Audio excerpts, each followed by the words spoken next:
I saw the stars. I saw the curvature of the earth. You know, what's going to come out of her mouth, but really her heart. And is that a few moments later? Sarah. Okay, good? Okay, here we go. Yeah. Here goes Jeff Bezos to open the hatch.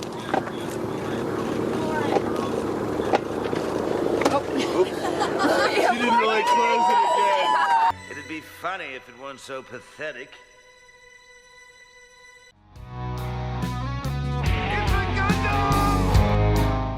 And now a word from our sponsor.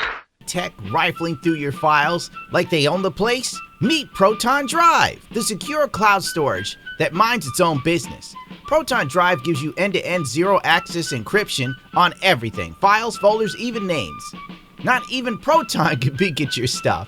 It's a Swiss vault for your data. When you share, you can use password-protected or self-destructing links, Mission Impossible style. It works on all your devices. Snap a photo on your phone and Proton Drive instantly saves it to your encrypted vault. They've got Proton Docs for editing documents securely, like Google Docs, except Daddy Google isn't invited. All this is backed by a strict Swiss policy law instead of big tech's sneaky policy. Proton Tech is open source and audited.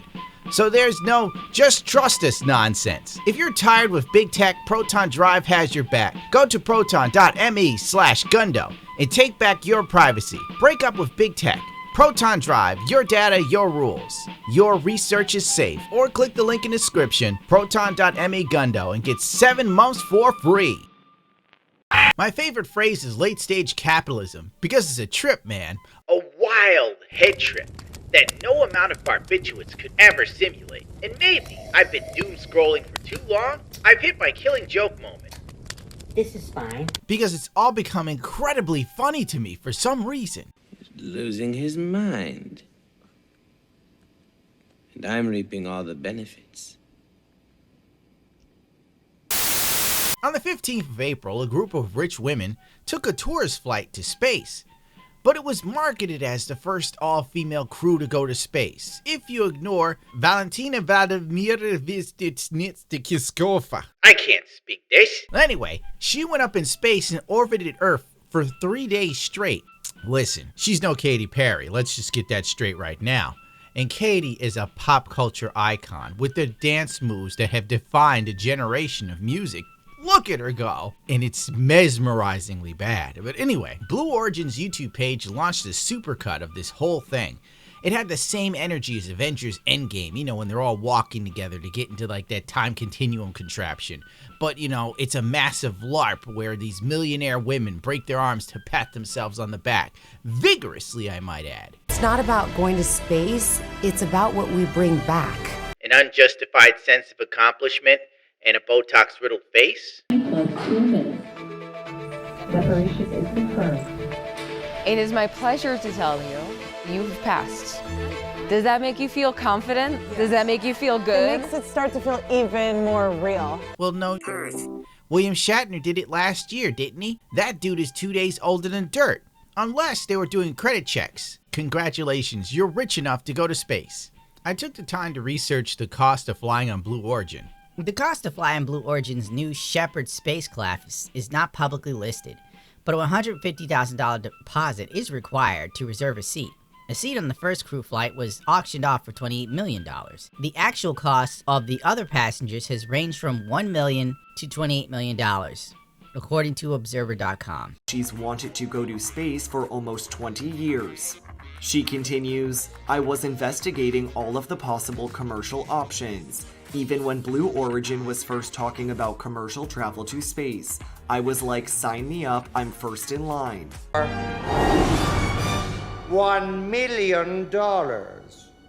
You see, I'm a jackass. I thought the cost of this was like a few $1,000s, not millions of dollars. This makes the grandstanding of this flight even more dystopian and tone deaf. Back.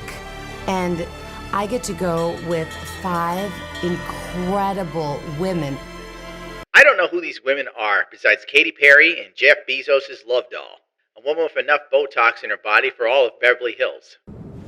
He's out of line, but he's right.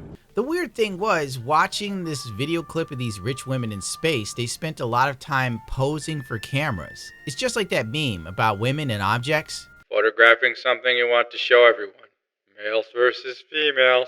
Once the 11-minute ride was over, we were treated with the myriad of platitudes fit for Pokemon. I feel super connected to love. You never know how much love is inside of you.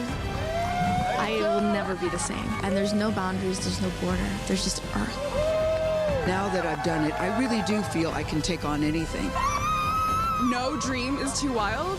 If it's going to space, you can absolutely make it through, and it can absolutely be possible. I don't think you can describe it. You look at it and you're like, we're all in this together. Gay. Social media called it an absolute triumph, but people on social media called it exactly what it was. A massive rich person LARP. Wait, what? Astronaut and pop singer Katy Perry says her 10-minute space ride is uniting the whole country. Whatever Katy Perry's on, I would like some too. While the rest of us were living in a horror-fueled nightmare, as our investments in small businesses started to look like they were going to go up in flames this year, Katy Perry thought her holding up a daisy and looking like a douchebag was doing something to really just raise everybody's spirits.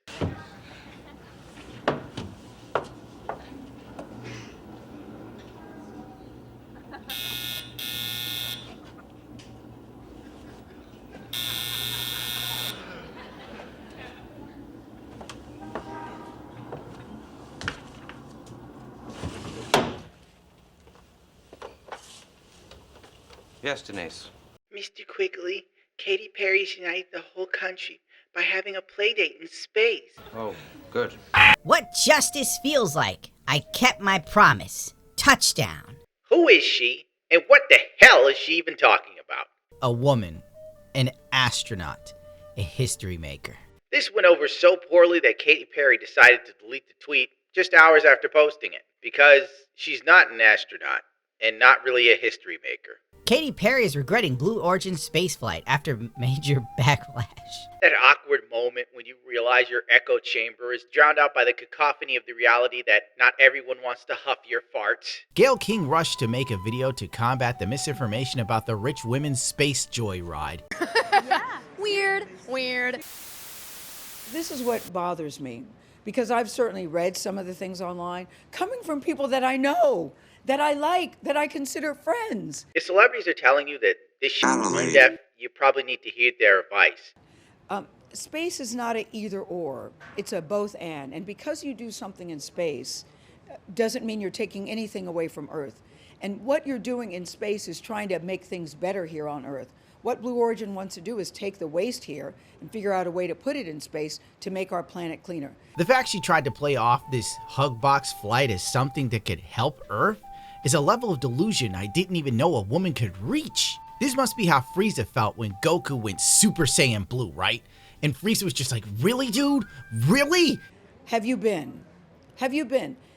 If you've been and you still feel that way after you come back, please let's have a conversation. Number 3. Hell no, we haven't been. The low-end cost to go up in space on Blue Origin is $1 million, you crazy old bitch.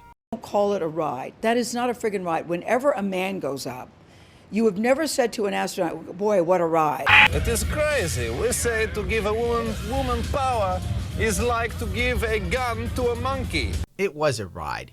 You didn't need spacesuits, you didn't have to train for months on end to live in zero gravity. You took a damn physical, and I bet they asked some innocuous questions like this. Do you have trouble breathing? Have you ever had a heart attack? No? Okay, good, you can go to space. After Gayle King's 2 minutes of cope trying to explain to the ignorant poor masses that Blue Origin isn't simply just a roller coaster ride for the rich, news articles that would have once championed such grotesque spectacles of privilege turned on these pioneers of decadence. Katy Perry's space mess shows the world is fed up with entitled celebrities that think they are owed adoration. The Blue Origin flight showcases the utter defeat of American feminism. It's been long defeated, my little feminazi.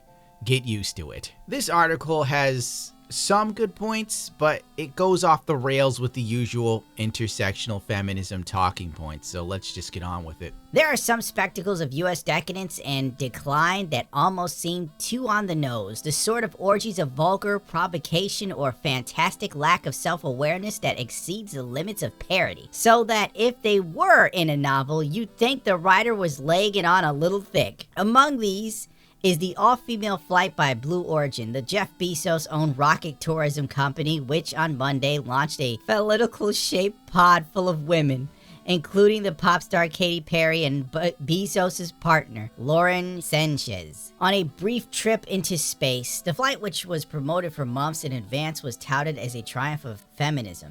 You look at it and you're like, we're all in this together.